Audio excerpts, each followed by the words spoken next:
morning, good afternoon, good evening. In this video clip, Nelson Chamisa is inviting the listeners to check his record. He's boasting about his achievements, and yet he failed to name even one, because there is none. This is just another example of appearance versus reality. He's focusing on appearance. He wants people to believe that he has accomplished a lot for the sake of deceiving people. Let's just listen to the video clip. So we are leading a silent revolution. But the revolution we are leading is a revolution of the culture of politics. A revolution of morals and values. A revolution Zunu in a different way. Ukasatipuwa musha unogona kufunga tatina strategy. Ukasatipuwa musha unogona kufunga tatina structure. Ukasatipuwa musha unogona kufunga tatina maitiro. Lekare wotofunga tatisi kuzazo atinoita. Kana uchifunga utachisiyezo atinoita, check our record. I have checked the record. And many people out there have checked the record. The truth of the matter is, MDC CCC leaders have failed to implement even one token reform in 25 years of their being on the political stage. We must not forget that the people of Zimbabwe have risked all these last 25 years to elect MDC CCC leaders for the primary purpose of implementing the democratic changes necessary to stop Zanu PF rigging the elections.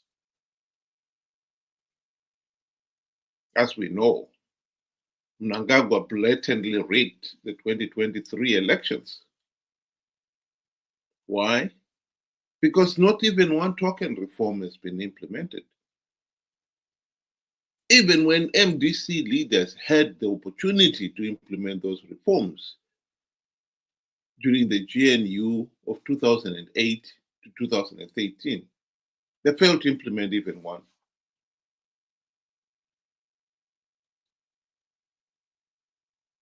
Nelson Chamisa was one of the leaders in that GNU. He was one of the ministers, for Pete's sake. And yet they failed to implement even one reform.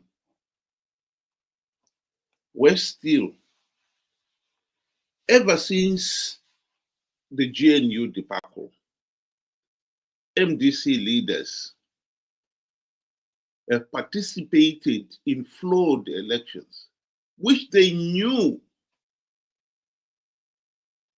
are flawed, which they knew if they participate, they'll only give Zanu PF legitimacy. And yet, they've participated out of greed. I've often shown this quotation from David Coulthard, in which he explains why MDCN and MDCT participated in flawed elections in 2013. His argument is the worst aspect for me about the failure to agree a coalition was that both MDCs could not do the obvious, withdraw from the elections. The election process was so flawed, so illegal, that the only logical step was to withdraw. They did not. Both of them participated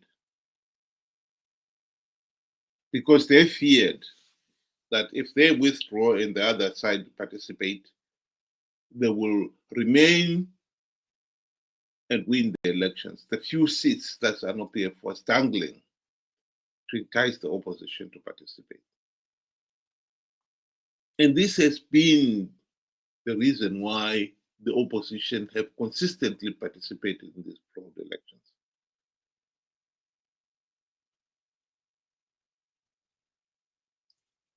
And in the 2018,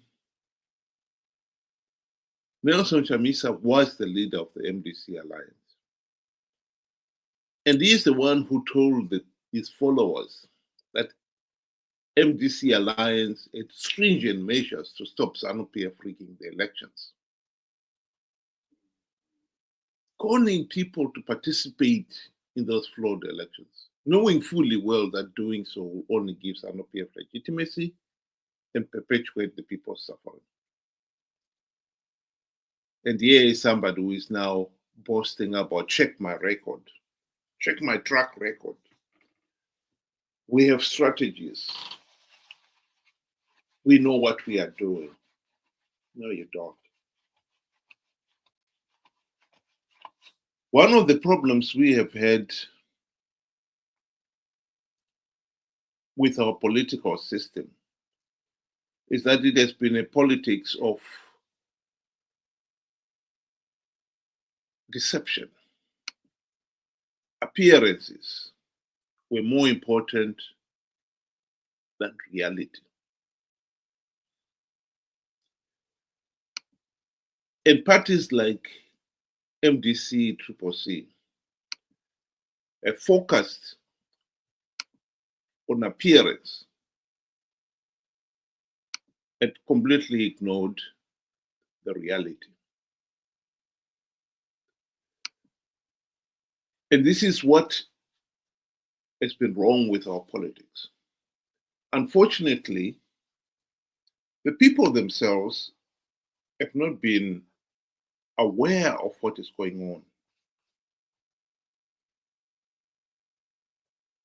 They've not realized that what they are being presented by both, in fact, Zanu PF and CCC are appearances.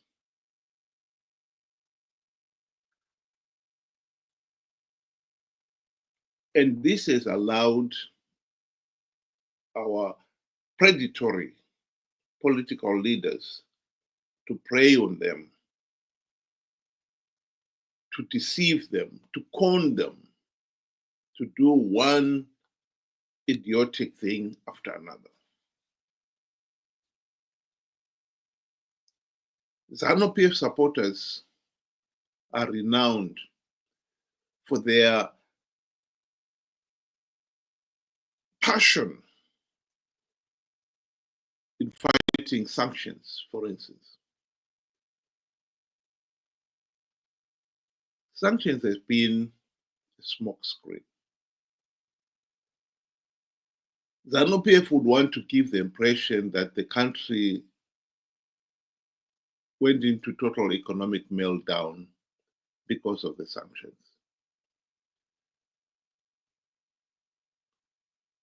Just a smokescreen.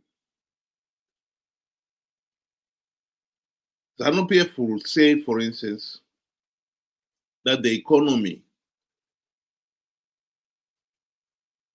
faltered when the Americans imposed and the West imposed the sanctions in 2001. They could not get access to financial assistance from IMF and the World Bank, for instance. And yet the truth is, at the end of the second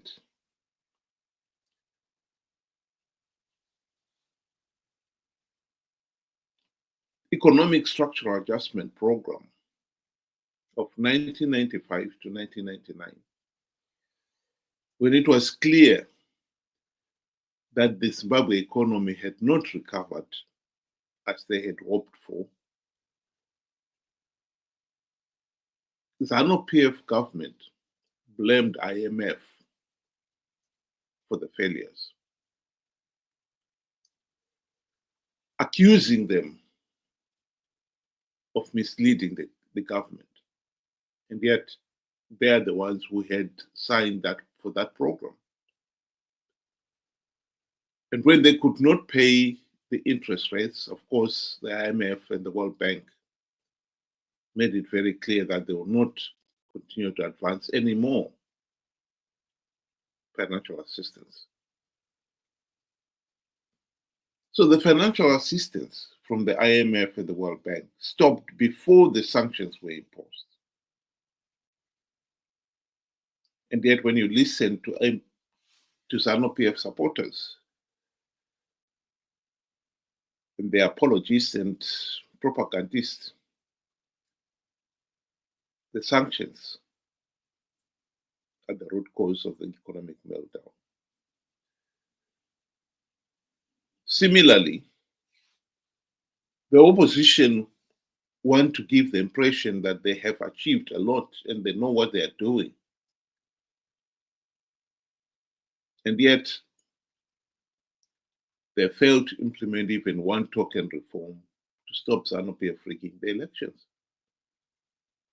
And worse still, they've been participating in these flawed elections to give Zanu PF legitimacy. And yet they continue to give their supporters the impression that they know what they're doing and they're achieving a lot, when in reality, they are not. I'd like to finish playing you this video clip of Chamisa assuring his supporters that CCC was going to win big and he was forming the next government. Makorokoto Zimbabwe nokuti hakuna munhu anomira kana denga raronga plan. Denga raronga plan, denga harifoiri. Plan ya Mwari haifoiri. Ini ndatanga kugadzira cabinet. There is no way we are not going to form a new cabinet. There is no way we are not going to have a celebration. There is no way we are not going to have an inauguration. Let's start preparing for our inauguration. Let's start preparing for our celebration.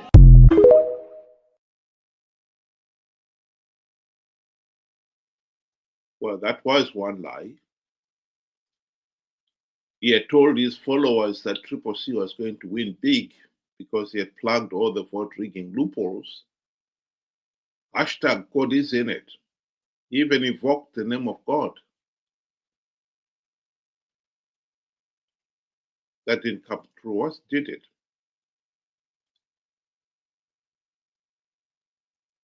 I'm bringing that up because we are going into the 2028 elections.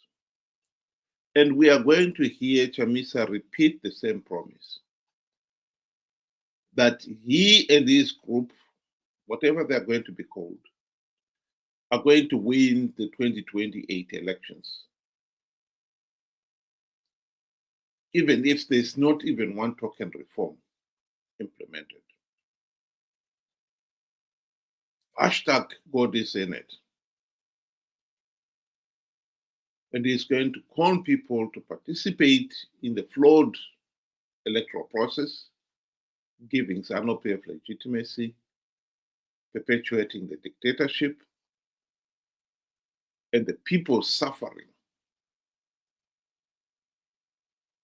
out of greed. Appearance versus reality. I think it is about time the people of Zimbabwe wake up to the reality that Zimbabwe is a failed state, that Zanu PF is never going to reform itself out of office, that MDC, Chamisa and company are never going to implement any reforms to stop Zanu PF rigging the elections.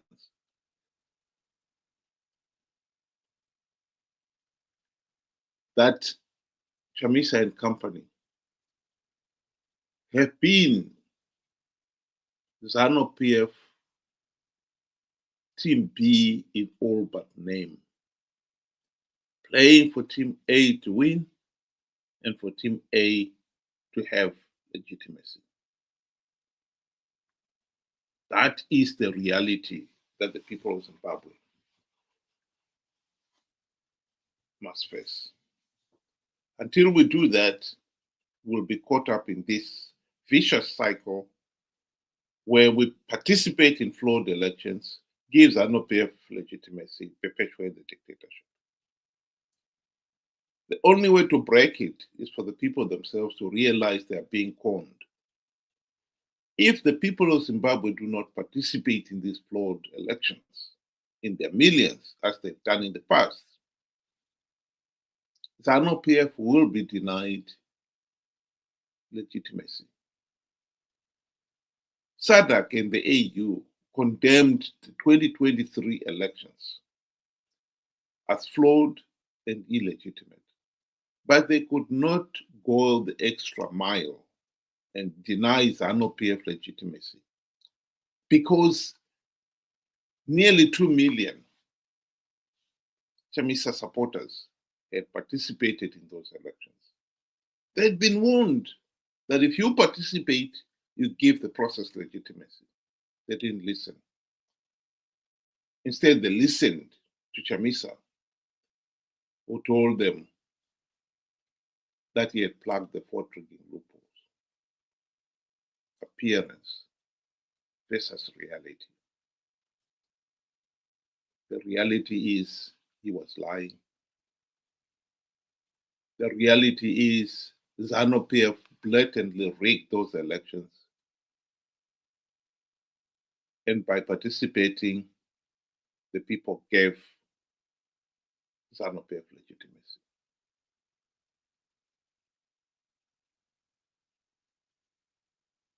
The message that must be hammered in between now and 2028 is that Chamisa and company are and have been, at least since the GNU, Zanu PF Team B, playing for Team A to win and for Team A to have legitimacy. They have conned people to participate in these flawed elections by giving them a false image that the opposition can win rigged elections. Appearance versus reality. I think it's high time the people of Zimbabwe wake up to the reality. Think about it. Thank you very much. Have a good afternoon.